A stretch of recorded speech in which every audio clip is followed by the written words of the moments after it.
어쨌든 이에 대해서 비판이 많았습니다. 비판이 많았는데, 첫째는 방법론이 너무 형식적이다. 뭐 아까 전에 스쿼트 같은 경우는 어찌됩니까? 뭐 인공을 딱 정해놓고 relevant 숫자로 1그룹, 2그룹, 3그룹, 4그룹 논쟁 1, 2, 3 문제. 그래서 논쟁이 어떻게 끝나서 요인은 너무 형식적이다. 그래서 실제를 갖다가 잘 포착할 수 있느냐라는 그런 비판이 있었고, 그 다음에 5페이지 가시면은 둘째는 사회 구성주의가 기술의 출현에 중점을 두고 영향에는 무관심하다. 사실은 사회 구성주의가 기술 결정론을 비판하면서, 기술 결정론은 기술이라는 게 일종의 사이클이 있잖아요, 그죠? 기술이 처음에 출현할 때는 여러 가지 출현한다, 그죠? 그 중에서 하나가 선택이 되고, 그죠? 그것이 널리 확산되고 사용되면서 효과를 내는 거죠. 되는 건데, 기술 결정론은 어쩌면 뒷부분에 초점을 둔 거죠. 그래서 이 사람들이 내세웠던 구호는 뭐냐면은, 기술 자체가 어떻게 변화해 왔는가라는 것은 아직까지 암흑 상자로 남아 있었다. 블랙박스로 남아 있었다. 그래서 이제 사회구성주의 기술학에서 많이 쓰는 구호가, 사회구성주의 SD에서 많이 쓰는 구호가 Opening the Black Box 이런 거죠. 그죠? 나는 그런 블랙박스 열어보겠다. 그래서 이제 나름대로 이제 열었는데, 여러 가지 이론적 틀을 통해서 열었는데, 근데 열다 보니까 또 반대급부로 앞부분에 대한 이야기는 많은데, 실제로 그 기술이 어떤 영향을 미쳤는가에 대한 논의는 또 없더라 이거죠. 사실은 기술 영향도 상당히 중요하다는 거죠. 네, 중요하다. 뭐 그런 이야기입니다. 그래서 이제 뭐 그런 비판이 있고, 세 번째는 사회구성주의가 좀 이렇게 이제 우리가 사회학 쪽에서는 보통 이제 미시사회학을 미시사회학, 사회라는 것이 외부적으로 주어진 어떤 구조가 아니고, 실제로 뭐냐면은 관련된 사회 집단이 만들어가는, 내지는 이제 이질적 엔지니어가 네트워크를 가지면서 이렇게 만들어가는, 이렇게 본다 이거죠. 그런데 사실은 우리가 이제 구조적 제약 때문에 그런 행위자들이 얼마만큼 자유롭게 행동할 수 있을 것인가, 또 그런 또 논점이 남는 거죠. 그 다음에 네 번째는 이제 정치에 대한 무관심입니다. 예를 들어서 어쩌면 이제 뭐 사회구성주의가, 아까 제가 3세대 STS가 어쩌면 이런 반성부터 나온 거죠. 그래서 뭐 어떤 기술이 이렇게 사회적으로 구성되었다, 이런 분석가 많은데, 그럼 그렇게 구성되었다라고 많이 하는 게 실제로 무슨 도움이 되냐 이거죠. 그래서 실제로 중요한 것은 이제 우리가 여기 이제 위너라는 사람이 이제 지정한 것인데, 기술의 핵심적 문제는 기술이 어떻게 구성되는 것이 아니고, 지금 우리가 살고 있는 사회가 기술 중심적 사회인데 그걸 어떻게 재구성할 것인가 있다, 뭐 그렇게 이해를 하죠. 사실 보면은 이제 컨스트럭션이라는 용어가 뭐 이중적 의미가 있습니다. 하나는 이제 디컨스트럭션이고, 해체고, 또 하나는 리컨스트럭션이죠, 그죠? 재구성인데, 어쩌면 이제 그동안에 이제 사회구성적 기술학이 주로 많이 했던 것은 디컨스트럭션이었다. 앞으로는 좀 리컨스트럭션을 해야 되겠다, 그런 이야기를 하는 거죠.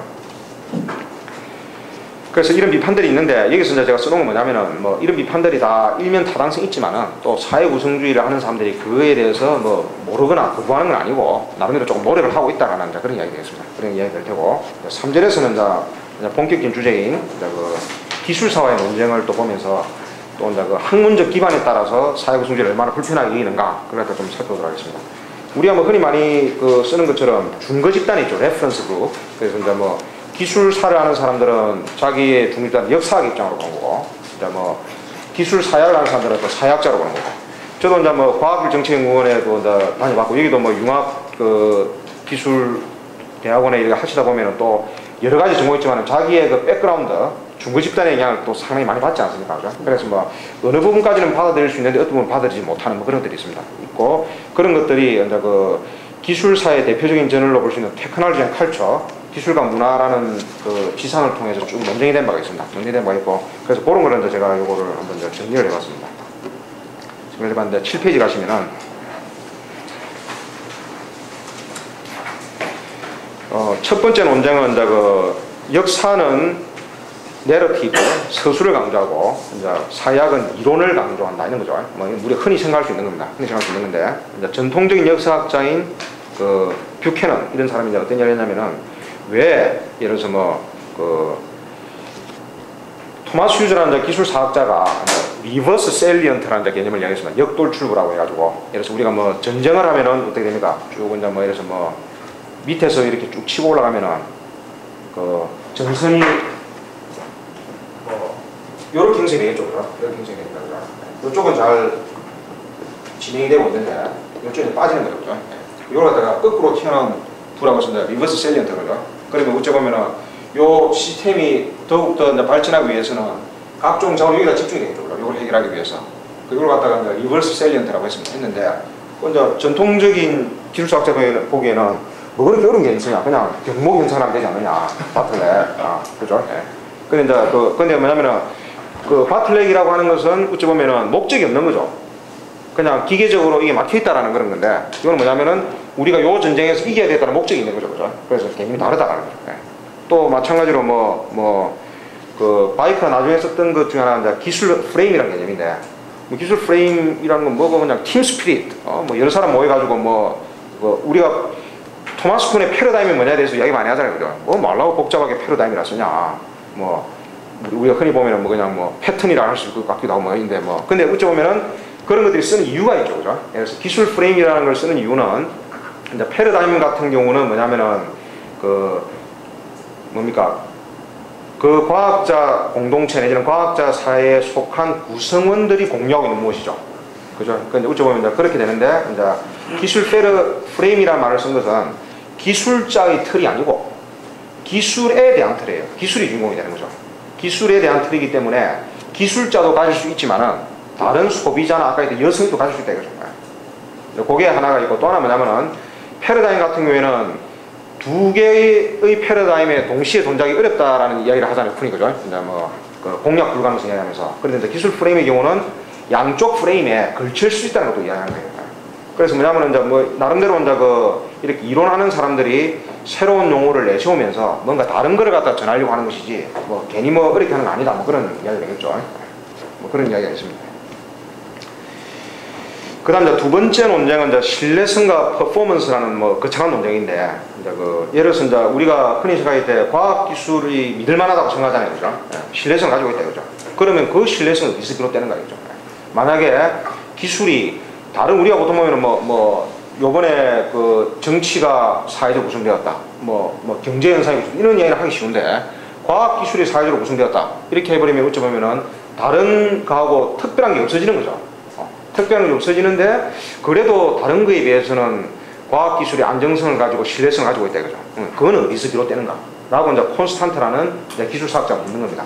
묻는 건데, 콘스탄트라는 기술사학자는 이제 기술사학자 중에서도 이제 아까 말씀드렸던 뷰캐넌하고 다르게 사회구성제의 밝은 그런 기술사학자입니다. 그래서 이 사람이 내세우는 개념이 8페이지 이제 끝부분에 있는 이름도 계산합니다. 시공간적으로 보편적인 지식.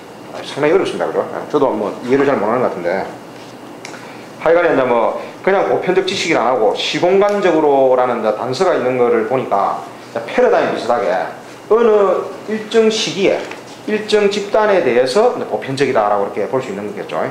그래서 9페이지 보시면은 각주 부분에 제가 이제 그런 예를 했습니다.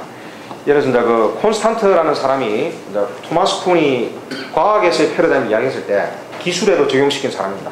기술에도 적용시킨 사람인데, 이 사람이 이제 새롭게 시공간적으로 보편 지식이라는 말을 통해서 이야기하고 싶은 것은 패러다임에 비슷한 얘기를 하고 싶은데, 이제 패러다임이라는 것은 지식뿐만이 아니고 가치라든지 신념까지 포함하고 있는데, 지식에 처음에 좀 초점을 두려고 하는 것이 아닌가 이런 거죠. 그래서 이제 이 기술이 신뢰할 만한 이유는 하여간에 영원히는 아니지만 어느 순간에는 우리나라에서 하든 저기서 하든 어디서 하든 간에 유니버셜한 나리지가 있기 때문에 그 신뢰성을 가지는 것이다 라고 그렇게 주장을 했습니다. 주장을 했는데, 그에 대해서 이제 또 어쩌보면 이제 그 사회구성주의자들은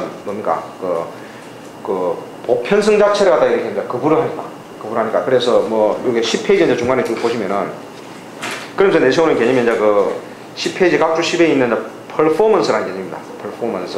이것도 또 상당히 어려운 개념이라 할 수 있는데, 이제 ANT의 경우는 이미 세 개의 구성 요소로 되어 있는 실체들에서 출발한 대신에 특정한 행위자가 존재까지 겪는 복잡하고 논쟁적인 관계에 초점을 맞춘다. 그래서 어떤 행위자가 무엇인가 하는 정의는 처음부터 존재하는 것이 아니라 다양한 종류의 실천을 통해 그 행위자 나타내는 퍼포먼스에서 정의되며 이로부터 행위자의 본질이 도출된다. 이런 입장을 가지고 있는 겁니다.